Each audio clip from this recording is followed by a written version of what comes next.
Hi, welcome back to the Comics Multiverse. My guest is a returning guest. I believe this is his will be his third time, but he is one of the I'm going to say original podcaster, comics podcaster, and but he's always a great to talk to. So let me just bring him in and hey John, how's it going? Chad, great to see you. Thank you so much for having me back. Well, thanks for taking the time to come back. I know, like we were saying, you just got off a word balloon with Mark Wade. I mean, I hear he's up and coming in the industry. Chad, seriously, I've been doing this for 19 years. I started in 2005. My 19th anniversary is May 10th. And honestly, it is so great that people come back for return episodes. I'm sure you've experienced it as well.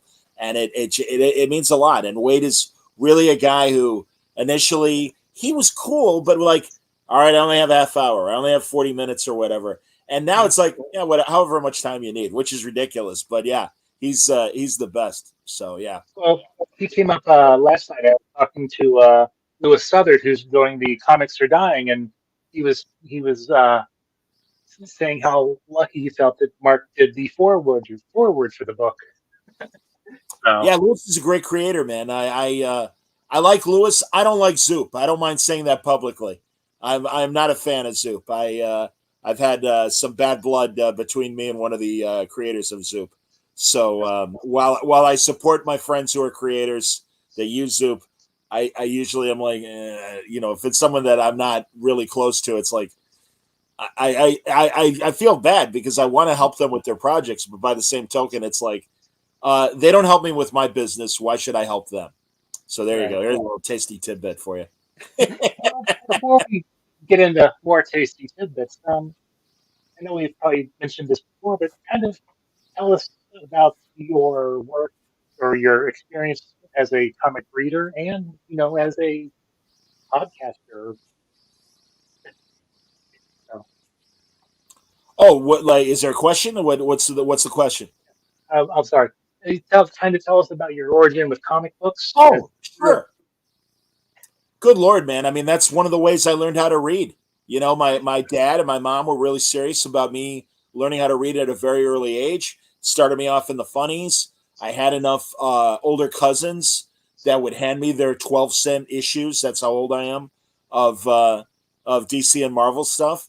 And I think I bought my first comic book with my 50-cent allowance in 1973. Good Lord, 51 years ago. Ouch. And and it was this great Superman one shot, and the cover was Superman's new secret identity, and he pretended to be Craig Delbart, the Wolf of Wall Street. Nothing, no relation to the character in the movie, but in fact, when Bendis gave Clark a different persona to do some undercover journalism with, and he could kink up his hair and make it kind of like a white guy's afro, and he called him Chaz. And I'm like, Brian, Craig Delbart, the Wolf of Wall Street, sitting right there. He's like, I had no idea who that was until you brought him up. So I sent him a cover and stuff. But yeah, so I mean, no, longtime reader. Was first a DC guy, and then I got into Marvel. And the Treasury editions, I mean, I was aware of Marvel characters because I watched the 67 Spider Man cartoon. It was one of those weekday afternoon cartoons growing up in the early 70s, and the Marvel superhero cartoons as well. So I was aware of the characters, but it wasn't until the Treasury editions that came out in the 70s that reprinted some classic stories. That was my first exposure to the Avengers, and it was the origin of Vision and the origin of Ultron and Yellow Jacket marrying the Wasp, and the reveal that it actually was Hank Pym and everything, and the Fantastic Four. They reprinted the Galactus saga, and so that stuff was like, wow, that's amazing. But I have to say, kind of like Elvis and the Beatles, or Star Wars and Star Trek. I'm a DC guy first and foremost, but I do love Marvel, and I appreciate a lot of Marvel stuff, including the current stuff. And I know that you have a have a career with radio, and how did that kind of transform into doing, comic book shows? Yeah. Well, honestly, I had been, and a weekend host and a on-air contributor on my sports radio station that I worked at forever, and for over 10 years. Then I went to a second station, and they really kind of relegated me to producing and making commercials, but really producing. It was Sporting News Radio, which was like ESPN or any 24-hour sports network, and but I really wasn't getting on air opportunities, and I always wanted to get more. So I kind of checked the temperature in the room, and podcasting was brand new. This was 2000, early 2005, and I'm like, anybody mind if I at this company? I'm like, I don't want you to think I'm conflict of interest or anything. I go, anybody mind if I do a podcast about comic books? And thankfully, Paul Allen, actually, the owner of Sporting News Radio, he created the Sci-Fi Museum in Seattle. And I emailed him and said, hey, if you want, I'd be happy to do sci-fi interviews for the website to promote the museum. And, classic internet startup. Paul Allen, if you don't know, was one of the Bill Gates inner circle of guys that really created Microsoft and everything. And I don't remember the rep's name, but, hey, if you have any ideas, let us know, whatever. And the guy was incredibly encouraging. And he's like, no, we don't need it for the website, but, that's a great idea. You should just do it anyway. So May 10th, 2005, I created Word Balloon. And, as I always say, I quote George Burns, the great radio comedian and film comedian, when they asked him about being on radio in the 30s and having one of the first sitcoms. And he said, well, we were all in the top 10. There were only 8 of us. And that was the situation of comic book podcasts back then. I mean, literally, I think I can on both hands count the very few podcasters that were out there. My buddy Chris Marshall was doing Collected Comics Library. My buddy Augie DeBleek was doing Pipeline on the air. Jonah Weiland, who was running Comic Book Resources, CBR, wasn't doing a regular podcast, but he was posting on CBR MP3s of audio interviews he was doing. And Fanboy Radio existed in Texas, Scott Hines. But there were very, very... Comic Geek Speak was an early adopter about 2 months before me. Yeah, and I'm just like, I love these, and I would love to get involved and talk to artists and writers that I find interesting. Jeff Parker was one of my first interviews, Brian Azzarello, and oh God, now I'm blanking. The guy who did Kate Spencer Manhunter for DC, Mark Andreyko, thank God. Wasn't that long of a brain fart, I remembered. But yeah, I was really lucky, and God, I got Gail Simone reasonably early, and a lot of these people, and it just meant so much. And again, the novelty of it was so new, and I would have to explain in emails, yeah, it's kind of like a radio interview, but it's only online, and people were up for it. And thankfully, having at that point 15 years of experience doing radio in Chicago. I mean, I started radio really while I was in college in Bloomington, Illinois, initially. But I kind of had my interview chops enough, and I mean, I think I've learned a lot in the ensuing years. Again, 19 years and everything now. But no, it's been great. It's been a great ride, and I love doing it. So, since you've been in it for almost, well, since the beginning, how in your for you well for you how do you see that things have kind of changed the landscape of podcasting, and comics podcasts in general? Well, podcasting in general was interesting because I remember, I'm pretty sure it was 2013, where people are like, all right, the market's saturated. I think people are getting bored with podcasts. And I'm like, there's a ton of people that still haven't tried or sampled podcasting. I'm like, everybody needs to relax. Even Leo Laporte, one of the great original podcast pioneers, the real podfather, if you will, was even saying that maybe it's we've kind of reached the saturation point. I'm like, no way, no way. So it's been fun, and certainly I think we all started off just doing audio, but things like what we're using right now, StreamYard and Zoom and things like that, have only made it that much more interesting. And I suspect, I have no empirical data to back this up, but I suspect COVID really pushed things forward because we were all sitting around and nobody knew what to do, and we're all bored, and we're all sad, and the news is depressing, and COVID And there were no really, and there were no conventions to go to, and yep, and that's talking via Zoom was the big thing, and that's I think that's kind of how this method of doing stuff kind of you know took yeah. form. No, 100%, man, and it's great. And God, both Zoom and Streamyard have added extra features, bells and whistles that allow us, if we're doing a live chat, to have what we call in video a chyron, of putting the comment underneath us and stuff. Yep. It's fantastic. And as I was telling you, just just talking with Wade, we were talking about the whole Roy Thomas Wolverine, who created Wolverine BS, and it is BS. But God, it was so nice. Dan Jurgens chimed in, which was fantastic in the chat. Sterling Gates, former Supergirl writer, among other comics over the years, also chimed in on the chat. And yeah, it just meant a lot and that happens a lot when I do live shows. Gail Simone will pop in, and Dean Haspiel, and it's just like, oh, that it just means a lot that I mean, listen, I have no ego. They're there for the guests, and that's totally great. That's fine. I'm just I'm Johnny Carson, man. No, you came to watch Don Rickles do his shit. I totally, and forgive me if I can't swear. I apologize. But No, no, you can't. am I okay? All right, good deal. But yeah, it just it's such a compliment that they show up and they chime in, and it's like, oh Well, my, I agree. We were chatting with Chris Sotomayor a couple weeks ago, and he was talking about the question was about the classes he teaches, and the question was if one of his students, kind of something about one of the students, and the next second I know the comment pops up, I'm watching, and yes, I was a pain in your butt. that's great, man. That's great. And honestly, I've really been thinking about, because my 20th anniversary is next year. I've really been thinking about the last really 25 years, starting in '99 with the X-Men movie and this first Spider-Man movie and stuff.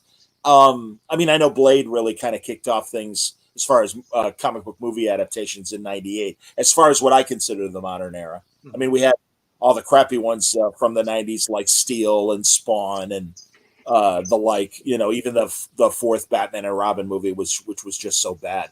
But I just think it's really been a very interesting 25 years, and um, both what's happened at DC and Marvel, positive and negative, but also crowdfunding, Kickstarter. Good Lord, Substack made such a big splash in the last couple of years, and I really feel, as much as creators are, it's tough to be a comic book person and have that be your full-time job. A lot of people can't do it, but I also think there are more options for them. Even then, the 80s black and white boom and the image boom of the initial image boom of the 90s and some of the other publishers. I mean, we also had the big bust too of the bankruptcy and near collapse years of the late 90s. But I really do think, no matter what, and no matter what happens at DC and Marvel, it's not your only option as a creator. And you really can make the books that you want, even if a publisher isn't willing to do it. You can self publish and you can gather a crowd. And God, I mean, Kickstarter, Jesus, I mean, that community, not only for your own book and stuff, but they are constantly discovering other books and saying, hey, man, if you like that spy comic book, check out this spy comic book, etc. And I really do. I think that, and also the welcoming of genres has really only expanded, and we're finally like the Japanese when it comes to manga and all the different genres that they cover. That American comics are finally seeing that moment as well.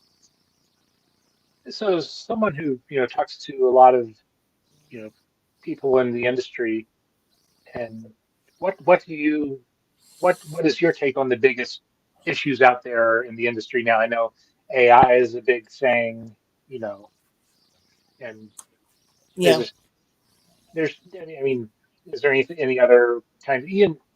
you don't have to mention, please don't mention specific people, but are there, are there, other issues that are tend to be out there that the industry is learning to Well, maybe adapt to, or dealing with? well, one thing that unfortunately I don't see slowing down at all has been the increase on the cost of a single issue. And I think that's, I mean, God, I remember, forgive me for name dropping, but I remember talking to Dan Buckley, the publisher of Marvel, at a convention when the books were going from $2 to $2.99, and I'm like, man, don't you think that's kind of steep for 20 pages of comics? And and listen, I like Dan. I have tremendous respect for Dan. He's a great guy. Um, and he's like, well, printing costs keep going up, and we want to pay our creators a fair wage. So I respect all of that. But I do think that is a barrier for younger readers to really get into the books. Now, they don't need them necessarily when it comes to the big two to appreciate the characters and the stories, because we have a very healthy world of animation and live action of superhero stories and even non-superhero stories. I still say Road to Perdition back in 2005 was just an incredible movie, and I had the pleasure of talking to Max Allan Collins about it. Another one of my first interviews and stuff. And again, it's funny how Hollywood continues to run out of ideas, and we keep getting remake after remake. And good Lord, I mean, did we need another Mean Girls this soon? And I like the original, and I have no axe to grind about the new filmmakers or even House Party, the one that LeBron produced and everything. And it's just like, some movies just should be, hey, I think the Mean Girls movie from 2008 is still very relative, and it's like, leave it alone. Make a different story with a different name. The Charlie's Angels thing that I'm blanking on her name. The director, great actress. She played Betty Brant in the Tobey Maguire Spider-Man movies. Not Elizabeth Moss. I forget her name. Sorry, everybody. I apologize. I'm sure if you're watching, you're like, you idiot, it's so-and-so. But yeah, it's like, all right, we just had the Drew Barrymore, Lucy Liu movies. I'm like, and Cameron Diaz. I'm like, we need a new Charlie's Angel. Elizabeth Banks, I want to say. I believe. Okay. And yeah, it's just like, too soon, kids. Write a different story. But then again, as you likely know, Chad, when they do come up with original sci-fi stories, they don't get the traction that the franchises do. So I kind of appreciate that. Don't you think right now Hollywood and TV and films are, I think COVID exacerbated a problem that was already happening, that we're getting used to watching streaming and things like that. Yeah. And I as great of a summer as the box office had with Barbie and Oppenheimer, I'm like, that's a blip. That is not, hey, movies are back, everything's fine, everything's great now. No, those were exceptional movies. And I think my favorite example is, remember the movie Two Guns? And it was Denzel and Mark Wahlberg. Great buddy movie. If that came out in the 90s, and of course based on a Boom comic that Stephen Grant wrote, if that came out in the 90s, that would have been the summertime hit of the entire year, and it would have been huge. It came and went in the theaters. They found their audience on cable and DVDs, and now DVD, physical media is, it's weird. It's kind of like vinyl, actually, where I do think because of some of the streamers yanking movies. I mean, I got Paramount Plus because I'm a massive Star Trek fan. And it's like, what do you mean none of the Star Trek movies aren't on Paramount Plus? Well, they're all on Max because Max licensed them from them. And it's like, well, I bought Paramount Plus to be able to watch Star Trek anytime I want. You guys suck. And I think, so I do think physical media, much like vinyl, is kind of finding a resurgence. And it's very interesting. And it's really interesting to see what movies, both old and new, that the studios are behind to put on a DVD, and the others that have to go to Anchor Bay and some of these other DVD companies to get new releases and stuff. But I think, what do you think of what's happening in TV and film right now? I mean, I personally I don't make it to the movies a lot just because of the time and the it's hard to you got to find that there's not a lot of kid friendly movies out there. I mean, I think the last movie we saw was Kung Fu Panda 4, which Sure. it was a good movie. It was a good movie, but it's like how many times can you beat a dead how many ninja animals can you face? Literally, the last movie I saw in the theater was The Flash last summer, and I wasn't in a rush to see Barbie or Oppenheimer. I'm like, I can wait. That's okay. But also, good lord, I don't know how much. I don't know what city you're in specifically. I know you're an East Coast guy, but the uh, the cost in Chicago to go to a movie, it's like $20 just for the ticket. Yeah, And friends are like, "Well, join a movie club," and I'm like, "No," because I mean, I remember, and again, I hate to be the old man yelling at clouds from the porch, but 20 years ago, I was a massive movie goer. I'd see indie movies, I'd see mainstream movies, and I loved it.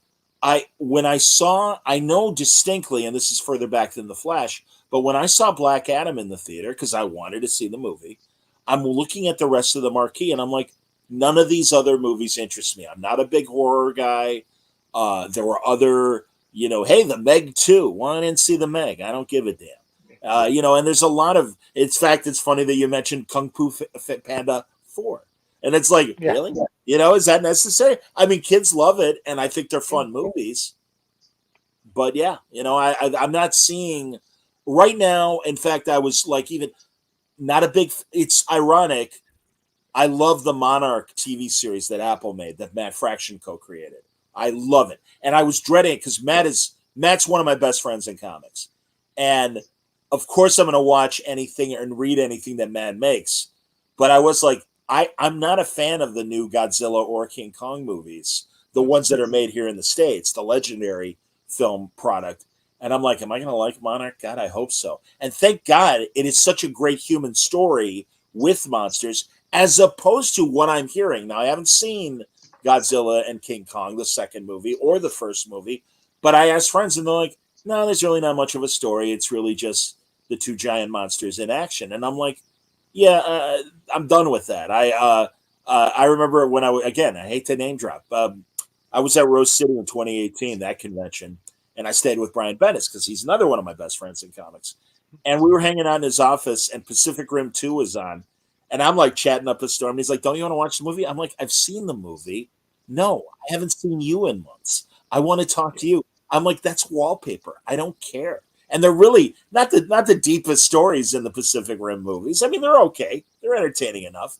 But yeah, man, the movie spectacle is less interesting to me. I want there to be good stories and good characterization.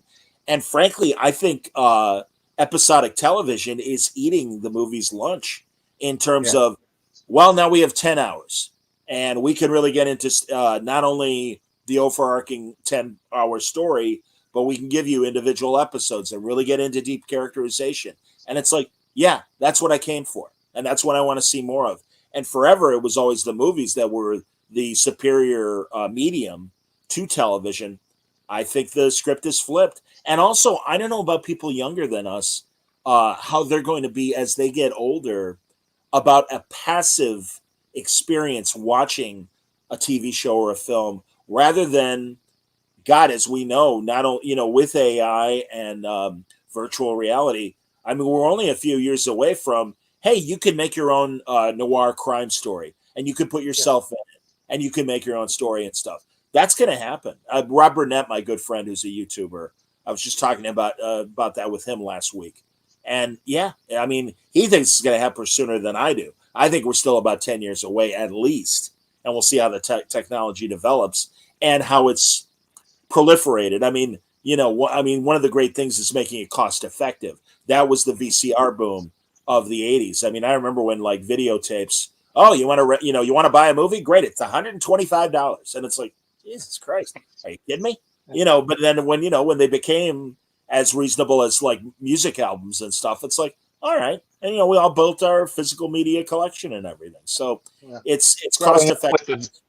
with the VC, renting a movie at the video store was even tougher for me because my parents got the Betamax because that was going to be the big thing. It was the superior technology, but again, the cheaper VHS dominated because it was cheaper. I mean, yeah. Dude, I so hear you, man. And again, And that's then the you were thing. relegated to the one end cap of movies you could. No, man, I'm 59 and I'm really amazed at the changes in technology and media from when I was a little kid in the 70s. And it just blows my mind.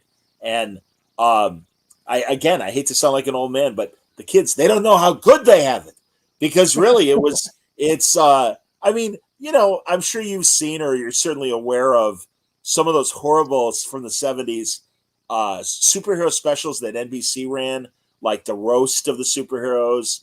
Yeah. And they had a really lame Justice League story that Adam, like one of the few good things about it was Adam West and Burt Ward were back in the bat suits 10 years after the TV show, and they still look good. I mean, but they were crap. They were so bad. But again, that's all we had. So we're just like, oh my God, look at Superman. Or it's not Superman, but everybody else. Hawkman was there, Green Lantern, The Flash. It's like, oh my God, this is great.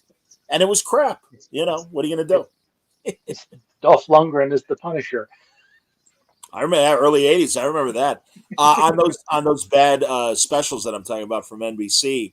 The comedian Charlie Callis played Sinestro, and Charlie Callis, even without the makeup, facially looked like a Gil Kane drawing from the '60s of Sinestro. And at my sports radio station, we would have other celebrities come to the station, and Charlie was doing his comedy at one of our local casinos, and he came in and he's talking about working with Jerry Lewis and the Rat Pack and working Vegas and various things. And I'm like, I just want to tell you, you were amazing as Sinestro. And his eyes, he had big giant eyes, big bug eyes anyway. His eyes get giant, and he goes to his handler, he goes, you see, he goes, there's always one of you that shows up in every city I'm at that saw that stuff, because this was literally like 15 years after he had done it. I'm like, oh my God, man. I go, it was the best casting of that show. I'm like, you really do look like Sinestro. I don't know how to break it to you. So that was great.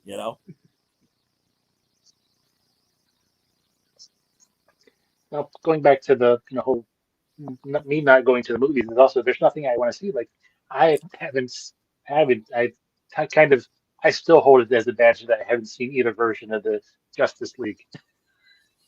Oh, good for you. Wow.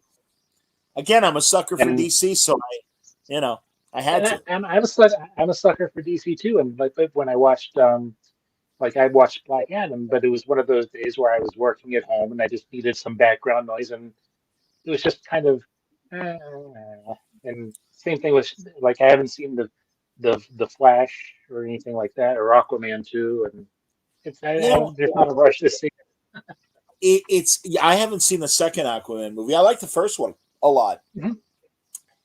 Certainly with their personal problems, it's easy to pick on Ezra Miller. But I have to admit that from day one, seeing him in, well, Batman Superman was really just kind of a glorified cameo. But in Mhm. seeing him in the Zack Snyder Justice League movie that Whedon finished, um, I just feel like he was not like, hey, I'm the funny guy. And it's like, yeah, not really. I don't think you're that funny. And Jesus, the prospect of two Ezra Millers in the new Flash movie from last summer, I'm like, well, that's two versions of the guy that I don't already like.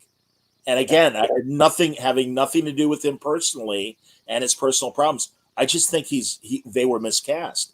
And yeah, Grant Gustin was so much better on the CW show. I have to say, I don't know about you, but again, as a DC fan, as much as some of the Arrowverse changes for television, I would roll my eyes at. But I have to say, on balance, a lot of that stuff was great. I think the most underappreciated show was William Cress's Black Lightning.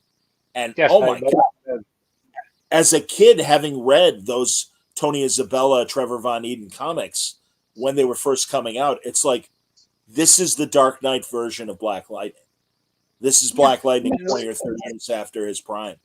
Yeah. and at least with those shows that you could trace them back to something in the comic history, that they've kind of taken this element from. They may have changed it or inserted it into the story this way, but it was something from their history. Yeah, like Feige with the Marvel movies.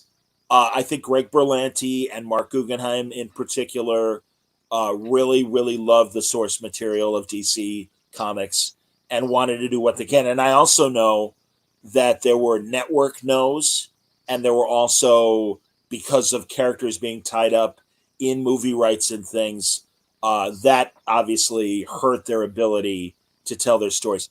I mean, yeah, Guggenheim has come on my show and talked about like when they wanted to do the first Crisis event, all the different obstacles and stuff, but also positively how they gathered a lot of the old actors from Birds of Prey and other TV shows.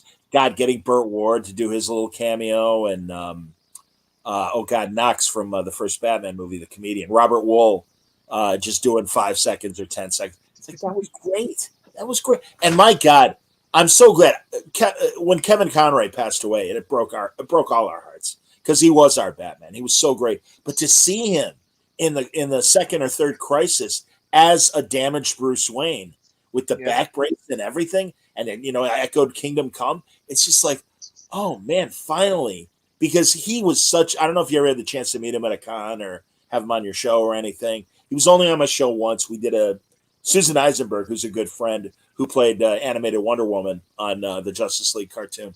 She got the whole cast and Andrea Romano to do a table read during COVID on an online show that we did, and that was my first real contact with Kevin. And then I saw him a couple times in San Diego, and the summer before he passed away, he came to Terrificon in Connecticut, and we were all in the green room, and Susan waved me over, and it was just her and Kevin having coffee. She's like, John, or Kevin, John. We did that table. Oh, yes, yes. I'm like, Kevin, you've met thousands of fans. It's fine. You don't have to remember me, but I'm glad we're sitting down now. And we did. We had a fantastic, just, half-hour chat or whatever. And yeah, man, I mean, we are really, really lucky. The last 25 years, we've had nothing but exceptional product, great characterization, fantastic acting, good writing, and more good stuff than bad, despite things like Madam Web, the movie nobody wanted and nobody asked for. But here it is, everybody. And how do you fail with Sydney Sweeney in your movie? Good Lord. Is there a hotter actress currently? And I know it's Dakota Johnson's movie, but it's like, man, you guys can't, Sony, it's like, I don't know what they can or can't do without the help of Marvel, yeah. I mean, it's like let's just take the Spider Universe and like the Craven. I guess they're still making the Craven movie. That's going to I suck. Tell me that's not going to suck. Seriously, man. I don't know. Maybe, and I hope I'm wrong, but hey, it's Morbius. And it's like, yeah. And uh, I don't know. I don't know why we're getting a Morbius movie without, again, it's like that infamous existential play, Waiting for Godot. We're all waiting for Spider-Man. These are yeah. Spider-Man movies without Spider-Man. And it's like, well, you kind of need Spider-Man in there. I don't know how to break it to you. So And I think those would have worked better like on Disney Plus as a you know one season series, I which agree. I still have to watch Echo because I had to go in and change my password so I could set the setting to mature. I understand. Echo is good. Echo's really good. God, the actress, I forget her name, but for being a physically challenged woman, and be as adept as she is fighting, and D'Onofrio is so good as Kingpin. And I'm really psyched for Born Again, the adaptation that they're going to Mhm. do, which I know is going to be different in some ways from that classic comic. But yeah, no, I agree, and that's the thing, man. But also, well, like I was saying earlier about people at 2013, maybe podcasting is oversaturated. We are getting too much product, and Mhm. they're not. I mean, I don't know. I don't know what's going on. I mean, I'm a bleeding heart liberal, and I'm totally fine with DEI and inclusivity as far as stories go. But I really also think, like Madam Web, again, it's like, all right, these are like four C level or D level Spider-Man adjacent characters, and it's like, I'm sorry, you need Spider-Man in there, and that's not a man woman thing. It's just, well, of course you need Spider-Man, and also it's like, yeah, can we have, I'm all for like the Marvels and things like that, but it's like, can we have at least one male hero in there? Is that possible? Can we have it doesn't have to be equal balance, but it's like, can we have a guy hero? I mean, I'll be honest, man. I we'll see what the movie looks like, the Fantastic Four movie, but I really am against the idea that it's not about Norrin Rad anymore, and now it's Shabala, or however you say his girlfriend's name, and she's a great character, and I know she was at one time one of the Silver Surfers, but it's like, that's a Norrin Rad story. Please, Yep. you're trying too hard. Hey, look, and it's like, you've got hundreds of other women characters that you can focus on, and it's like, to make a female Silver Surfer, I'm like, good luck. I'm Yep. not asking for it, and I'll certainly see it. I love Pedro Pascal. I think he's a fantastic actor, but at least right now, without seeing the movie, I'm like, I wouldn't have cast him as Reed Richards. I'm Yeah. sure you could have found a different actor if you don't want to make it a white guy. I'm sure you could have found other. In fact, this is time travel to actually make this happen. Ricardo Montalban would have been a fantastic Reed Richards, because he had that executive demeanor and a leadership demeanor and everything. I love Montalban. I know, Mr. Rourke and Fantasy Island and everything else, but I'm a massive fan of his. And if you go back to his early 50s and 60s part of his acting career, he had a lot of really good movies with substance, and he was a much better actor than Tattoo. Here's Bob Denver. He always wanted to be an international jewel thief, and it's like, all right, well, he made a lot of money, so I'll cut him slack. He made a lot of money with that show. So who, in your opinion, are the kind of up and comer creators in the comic industry right now? Well, they're already there. Guys like Ron V at DC, I think, is one of the most interesting and thought provoking newer writers out there. I love Kelly Thompson. I think she's incredible, and I pay attention to everything she does. Dan Mora, I really wasn't aware of as an artist until he started working with Mark Waid and all the DC books that he does. I think he's our modern day Jack Kirby in terms of, hey, Dan, you mind doing like 4 books in a month? Yeah, no problem. I can do it. And he's incredible that way. Let's see, who else? I haven't had Jed McKay on the show yet, but I really love Jed's writing. I think David Pepos, and I'll even confess this. We were doing online conventions during COVID, and one of the guys that was recruiting and stuff, he put together a bunch of solo panels, and David was one of those guys. And this is 3 or 4 years ago. And I'm like, who's David Pepos? And the guy who was putting him together goes, well, you got to understand, 3 or 4 years from now, these are going to be, and other creators of that ilk. Erica Schultz was another creator like that, who I really love her work. And I'm like, and you're like, well, 3 or 4 years from now, these are going to be the people that are writing for DC and Marvel. I'm like, yeah, but it's today. And I go, I'm okay with them being on a multi-person panel, but I'm like, I don't think David Pepos deserves a spotlight yet. Well, thankfully, David's talent and my exposure to his work has proved me wrong. I think Oh he's yeah, he's a great guy, incredibly good writer. I really enjoyed the new Punisher story. I don't know if it's going to stick or not. It's so weird. I was talking about this briefly with Wade tonight.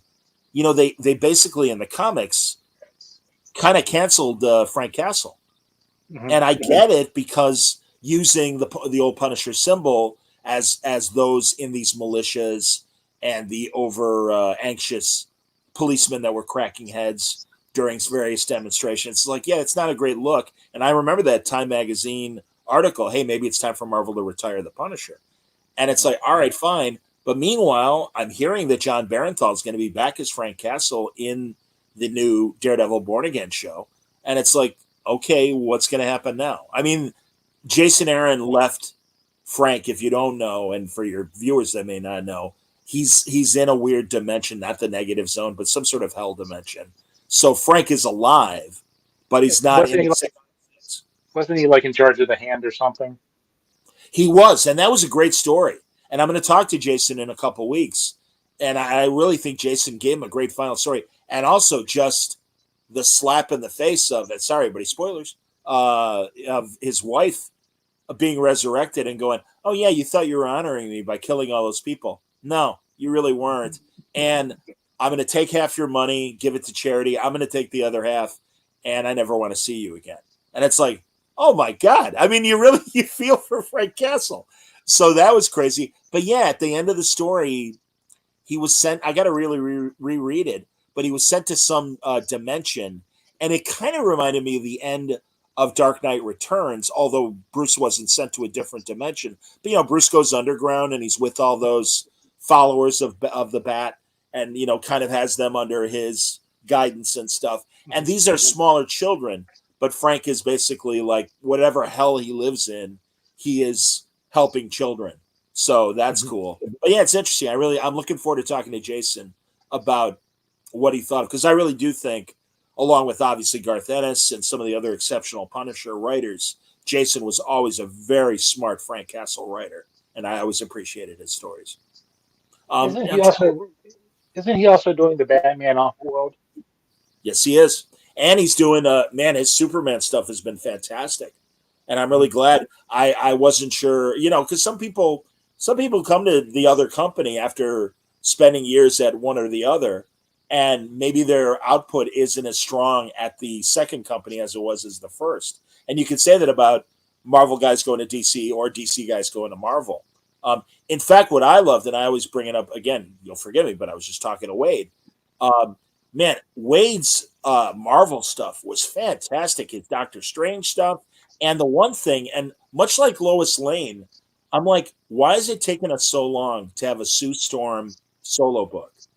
She is so powerful. She's a great character. And I still want a Fantastic Four book, but I'm like, she's amazing. And I was also bummed that A Team, all women squad Marvel book didn't continue, because I'm like, Yes. these are good ideas and we need more of that. And also, without the TV and movie, like, hey, here you go. Hey, look, it's a female Silver Surfer. Isn't this great? And it's like, well, we didn't want that. It was more natural.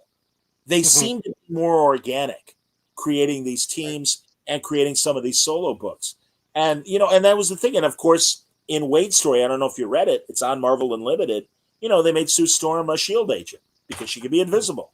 So she could do reconnaissance and whatever you need an intelligence person to be covert and everything. It's a great story. So yeah, Well, and I really like what Ryan North is doing with the Fantastic Four now. It's like just absolutely. let's just do every genre, have some No, Ryan, fun with it. I'm glad you mentioned Ryan. I'm sorry that I didn't earlier. And honestly, I'm trying to think of other women writers, because I am really happy from the days when I started Word Balloon, and it seemed like you could count all the female writers on one hand. People like Gail Simone and Kelly Sue DeConnick and stuff like that.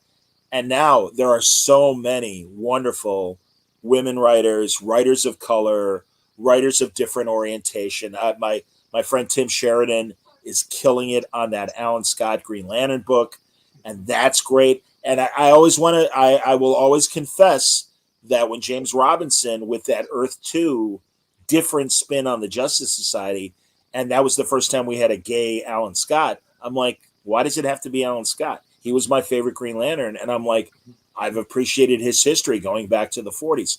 But then James Tynion, God bless him, is like, well, yeah, but what if poor Alan Scott had to be a closeted gay man in 1940s America? And I'm like, all right, that's an interesting story. Making Tim Drake bisexual, I'm like, again, it's like, well, that just seems forced. It didn't seem organic to me. And some of the other choices of sexuality at DC and Marvel, it's like, well, that seemed to come out of nowhere, and I don't get it. But thankfully, good writers have shown that you can tell good, sensitive, organic stories.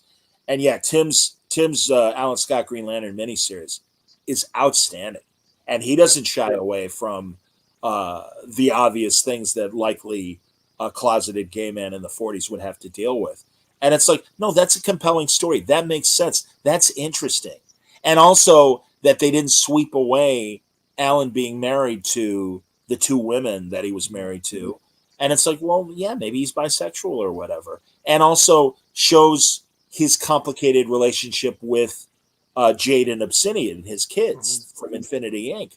And it's like, all right, well, that's now you're giving me something instead of, hey, guess what? Tim Drake now is bisexual. And it's like, Yes. all right, I didn't see that coming, and I don't see anything in its past that suggested that. But okay, what I mean, again, I don't. I hope people don't misconstrue that I'm not against gay characters existing. I think that's great, but yeah, it's like I just think they need to happen organically. And I think with Alan Scott, they kind of took advantage of the whole, new Donna DC, the whole whatever happened with Doomsday Clock, and just kind of worked it, you know, so it kind of flowed. Yeah, no, I agree. And listen, I love Jeff Johns, but man, Doomsday Clock started so interestingly and really ended with a fart, as far as I'm concerned. And it really was like, all right, Superman and Dr. Manhattan. Okay, let's talk. And it's like, and I love Superman and I love that he's a pacifist and I appreciate the alien nature of Dr. Manhattan. But it really was a whimper of an ending, Yeah, in it my kind of got confusing too, and yeah. And things like the button that Flash Batman cross where they discover the comedian's button and all that stuff. I'm like, oh, you've got my full attention. What does this mean? And again, it's like, oh well. I am intrigued by Ghost Machine, the new imprint that Jeff is doing, and a lot of the stories he's writing, and Pete Tomasi and Brad Meltzer and the like. I'm talking to Brian Hitch on Friday about that Redcoat book that he's doing with Johns. And I love Jeff. Jeff's been another like big force of the last 25 years who's been incredibly kind to me and given me access and could really have interesting conversations with him. well, kind of follow that line as an interviewer because when you have somebody on your show, I mean, you're probably on there, you have them on there to talk about they're working on, but how do you organically try to get them to kind of open up about different, stuff or how, you know, other stuff is influencing what they're doing? Absolutely. Absolutely. No, I want to treat, and again, I think a lot of us do that do comic book interviews. We're all like, well, we love this medium and we want to give it the same respect that authors and filmmakers and television makers get. And it's like, well, what influences you? What inspires you? And also, think of the different ways Batman has been portrayed depending on the creative team. And I think that's interesting. And God, another person that again is an A-list guy and has been for a couple of years now, Chip Zdarsky, coming from that fantastic, wacky sex criminals comic that he and Fraction did. That was my first awareness of Chip. And from him slowly getting Howard the Duck and Marvel Team Up and some of the other books that led to his wonderful run on Daredevil and now his incredible run on Batman that continues. I mean, he's amazing. But yeah, it's like, all right, that Ron V doing detective and Chip doing Batman, those are two very different ideas of Batman. So it's fun to talk to them about, well, what are you trying to say with this story and things. And yeah, I mean, I'm happy to promote the product, whatever book and thing that they're currently making, because I get it and it's good. Hey man, we all love the donuts and we want to know about the new donuts and what you're making. I always got it's I always say because sometimes people be like, hey, like Hitch. I've been trying to talk to Hitch for the last couple months. He's like, John, I'm just so swamped with work, and I'm like, Brian, I'd rather you make the donuts than talk to me about making the donuts. Yeah. We want the donuts. So it's fine. Don't worry about it. I don't know if you remember that old Dunkin' Donuts commercial where Yep. you'd see the guy 4 a.m., I made the Time to donuts. I make gotta some go to dinner. work. So yeah, that's my metaphor is making the donuts. But yeah, it's like, no, what makes you tick as a creative person?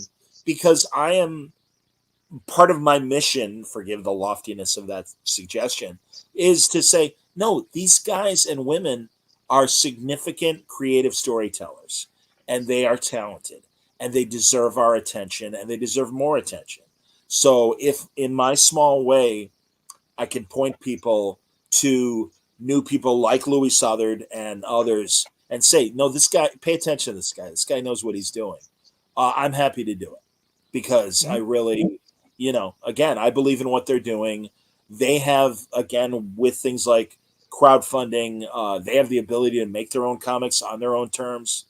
And I think they're succeeding with that. And we're getting a lot of good independent product alongside the big two. So do you have a round time for a round of five questions? Sure. Okay. Question number one. Top five interviews that you've done. Oh, top five interviews I've done? Yes. Yep. Well, I mean, really a lot of my like favorite people like Mark Wade, Brian Bendis, Brian Azzarello too. But I would say Wade Bendis. As far as holy shit, I can't believe I got to talk to that person. Denny O'Neil was on several times, and that meant a lot to me. Neil Adams meant a lot to me talking to him. Gene Colan. I mean, that'll fill it out. And shame on me. I'm sorry that I don't have any women on that list. I do love Gail Simone. I do love Kelly Sue DeConnick. They have become friends. So yeah, that's 7 out of 5. So there you go. Oh, I was at there was a con in Albany, and Denny O'Neil was there, and his table, nobody was at his table. So I got to go over there and have a half-hour discussion interview with him, and it was great. My So, first talk with him was in 2006, and then he had this like car accident in his later years that really messed him up for a while. And his son Larry emailed me because Larry's really good friends with Dean Haspiel, and Haspiel and I are friends. And he's like, John, I'm Denny's son. You did this great interview with my dad years ago, and he loves it, and I still love it. And he goes, he's just sitting around like because he has to, and he's got a nurse checking in on him and stuff because that car accident really messed him up. And it's like, God, he'd love to talk to you. I'm like, oh my God, I love Denny. So I did like these two really long interviews with him, and he was so sweet and so inviting. And I mean, come on, man, good Lord, from like 1968 or 69, throughout doing the Azrael book, he was such an important Bat Universe creator and editor. mhm. And I'm bummed because I know prior to his death, they were planning to honor him and let him do a series of new stories, new Batman stories. It's like nobody knew Denny O'Neil the way, or knew Batman the way Denny did. He was amazing. Yeah, I'm a Yeah. massive fan. All right. Question number two. Who would you put on your personal Mount Rushmore of comic book creators? Well, I mean, among the obvious, Jack Kirby. Um, Got to think for a minute because I do think Will Eisner needs to be there formatically and what he contributed to comics. I suppose Stan, and I don't mean that as a backhanded insult to Stan. I have tremendous Mhm. respect for what Stan did. All right, a DC guy, because I think a DC guy does need to be there. Unfortunately, we know some personal things about Julie Schwartz that have come out that aren't very, he could have been a bit better of a human being, but I mean, for contributions to comics, I think you kind of have to put him on there because he was so Okay. important to the Silver Age and beyond until he retired. So yeah, there you go. I mean, all old timers. And God, we tonight we I don't know if you heard we lost Trina Robbins, Oh and no. yeah, yeah. She had a stroke a couple months ago, and Oh. unfortunately never recovered from it. And it's, I mean, literally found out about it like a half hour before I was talking to Wade, and Wade didn't know until I told him either. And oh, it's just heartbreaking, man. I mean, they're so great. Oh, 4 heads on Mount Rushmore aren't enough to really go through the pantheon of people that were so important to comics. So a few months ago we lost Ramona Fraden, and she Hmm. was full and really important, and I think undervalued with her contributions to comics and stuff. Um, Marie Severin, certainly another great woman that I think again kind of gets forgotten. And like I mean, again, I think this current generation of women creators are fantastic, and they know the names and they know the people that came before them. But I think the general public doesn't know. And Marie was more of a colorist at Marvel than an artist, but she did do Not Brand Ec and Submariner and a few other things in the Silver Age, and of course in the Golden Age in the 50s. She and her brother John were wonderful artists as well. Yeah, so I again, yeah, four heads aren't enough for my Mount Rushmore, but Yeah, I'll stick to those four. never. All right. I'm going to trap you on a desert island. You can only take 5 things to read. And just because I'm a nice and benevolent person that sticks you on a desert island, you could take full runs or omnibuses. Okay, Tomb of Dracula. Big fan of Wolfman and Gene Colan on the whole run of Tomb of Dracula. Um, God, I'm a sucker for Captain America, and I got to think of like which run. Honestly, I'd say Brubaker and Winter Soldier and his entire Cap run. I think was amazing. Um, what else do I go back to? Uh, well, New Frontier and God bless Darwin Cook. What an epic story, and it's truly one of my favorite absolute editions that I find myself going back to and rereading. That was such an amazing book. Is that three? Do I have five? How many do I have? I think that's, yeah, you're three and you have two more. Two more. Uh, well, Watchmen. You can reread Watchmen a million times and discover new things in it all the time. And it's been wonderful getting to know Dave Gibbons and having him as a recurring guest over the years. He means a lot to me. And number five, I gotta think, because I love Nick Fury, but I wouldn't say there's really been an appreciable run of Fury that I can point to. The Bob Harris ongoing monthly, or I really like really Bob Harris when he did make Nick Fury versus Shield was a great collection and a great story, and of course Steranko was amazing with Nick Fury. But I don't think original Nick Fury. I don't think he's gotten his due, unfortunately, and now he's whatever he is, and Nick Fury Jr. has certainly taken over. Um, there's got to be a Superman run in there, and I'm trying to think. Oh, God, I'll tell you the truth, and again, showing my age. The '70s Superman run with Cary Bates and Marty Pascoe and Elliot S. Maggin doing the writing, and we had Kurt Swan and Murphy Anderson doing the inking, and occasionally Tex Blaisdell. But those '70s, when Clark was at the TV station WGBH, working for I think it was GBH, working for Morgan Edge, and they basically transplanted all the Daily Planet people to TV. And Steve Lombard trying to play his pranks on Clark and everything. And there was just, again, it was written for younger kids, but there was a slyness to that I always really appreciated. And, even like when Superman as Clark would just kind of use his super breath or his heat vision to melt Steve's, the bearings on Steve's chair and it would collapse, or just little stupid stuff like that. So yeah, I mean, I really think Cary Bates. Mark Miller. If you haven't seen it, it's a fantastic YouTube interview. It's audio, but he had Cary Bates with an interview with him, and I know Mark regards Cary Bates as one of the great writers, whether it's Flash or Superman, and I feel the same way. And I love Elliot Maggin as well, and my good friend, my dear departed friend Marty Pascoe, who was just a brilliant writer and vastly underrated. So yeah, that would be the fifth run. Would be the three of those guys doing the Superman monthly back in the '70s. Okay. Question four. I know we've talked sitcoms before. Your top. I don't know. Pick as many as you want. Comedies with ensemble casts. Well, that's easy. Larry Sanders Show from the '90s, Barney Miller from the late '70s, early '80s, Cheers, um, Frasier. I got to put Frasier in there because I really do think Frasier kind of subtly continued the Cheers vibe with different actors Mhm. and still managed to give us 11 seasons of excellence. So that's four. Um, what I'm trying to think of any other. Yeah, it's not an ensemble, but the Odd Couple with Klugman and Tony Randall continues to be one of my absolute favorite shows. Um, so yeah, that's a healthy list. But yeah, and I mean, obviously, I'm bummed that Curb ended. Curb was great, and I'm so glad the last season was as strong as any other season, and that meant a lot.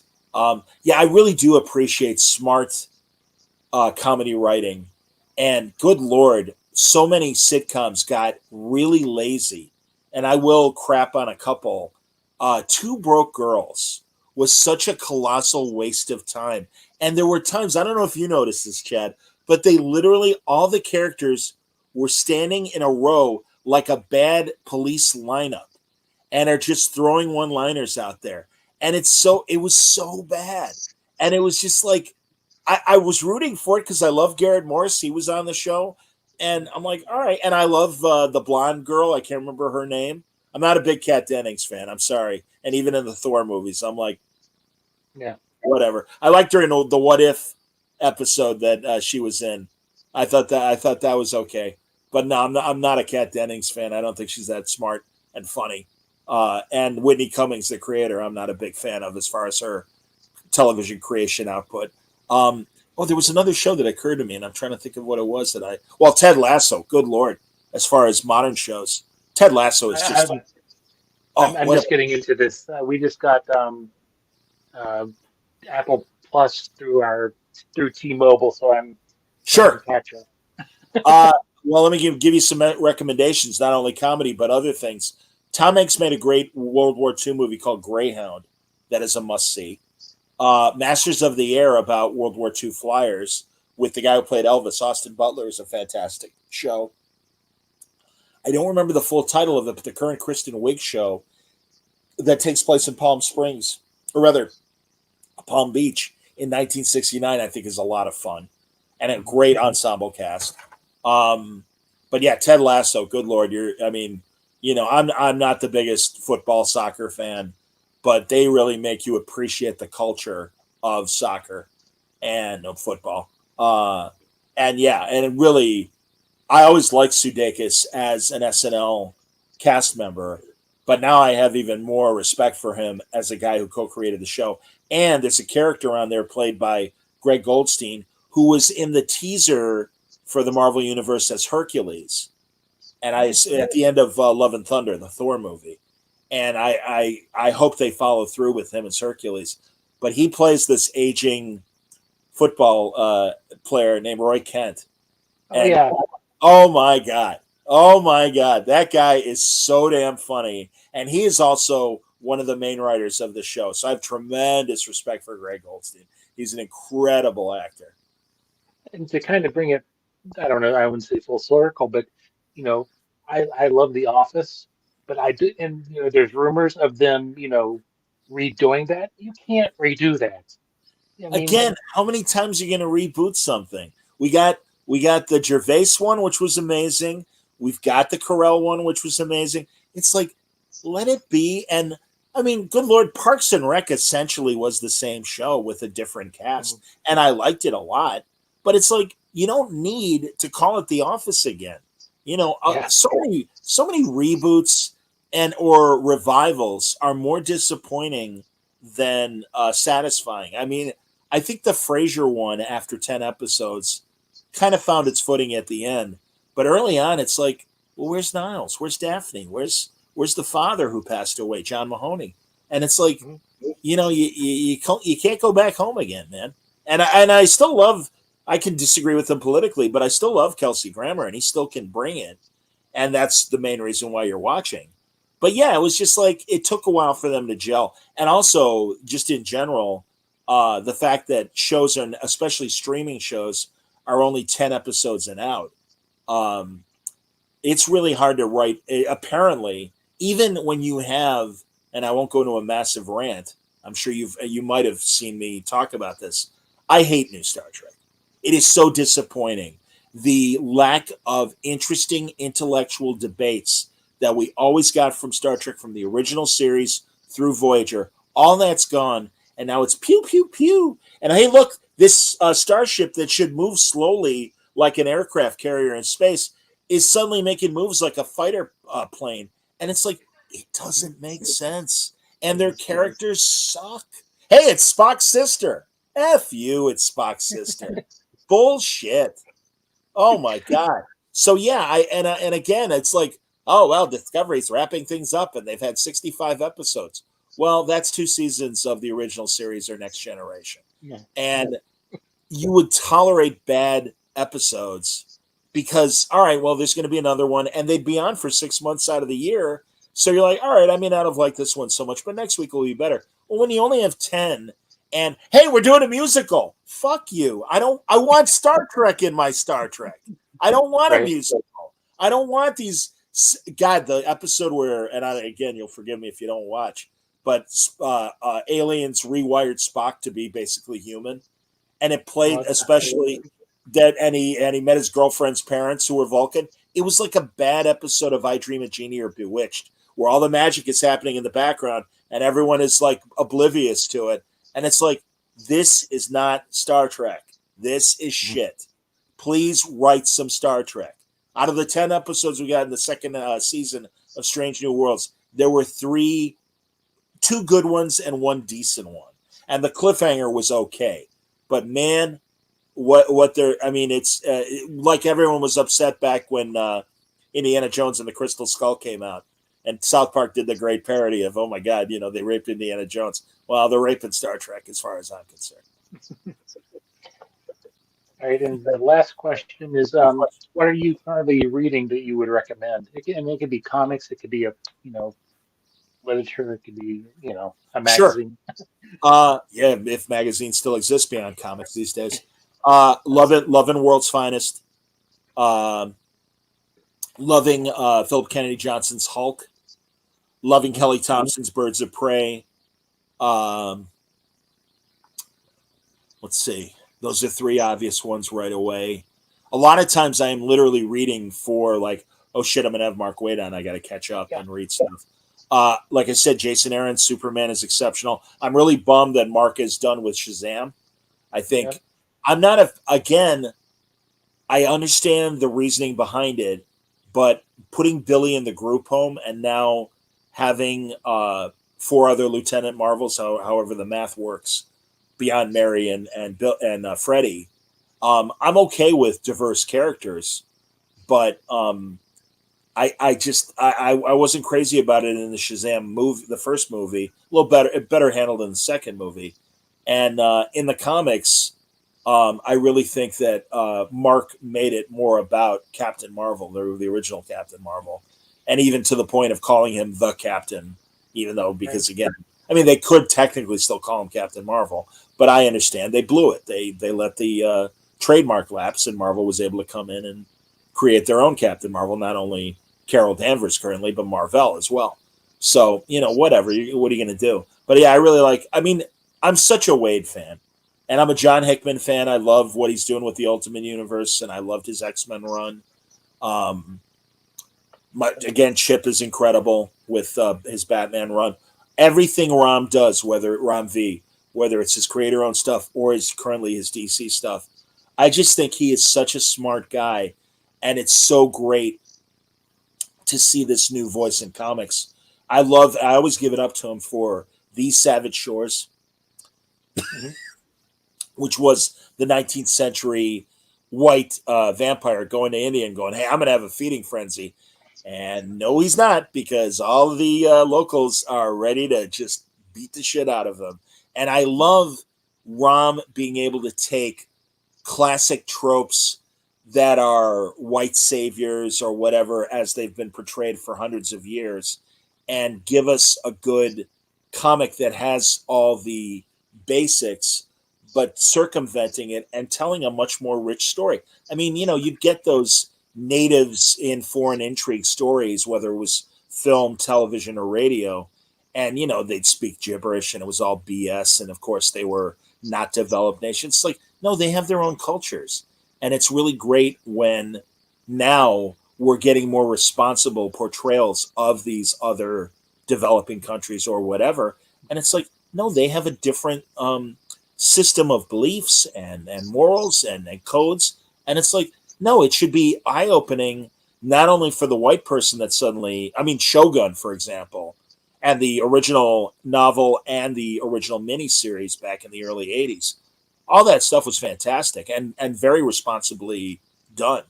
And I think the current Hulu Shogun show is incredibly great.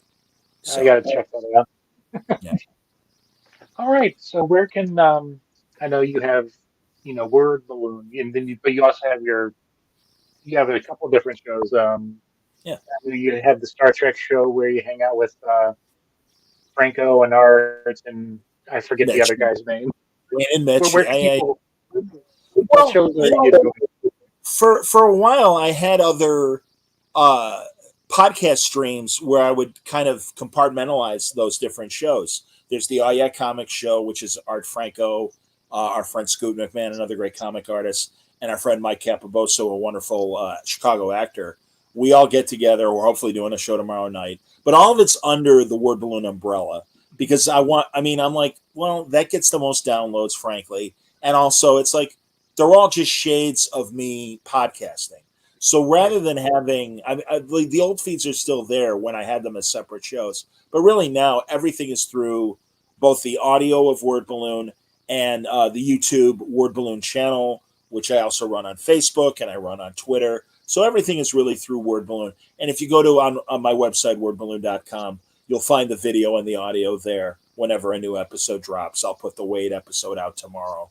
Um, yeah, so I mean that's where I'm at. And yeah, wordballoon.com is the best place. Or again, Instagram, I'm under Word Balloon.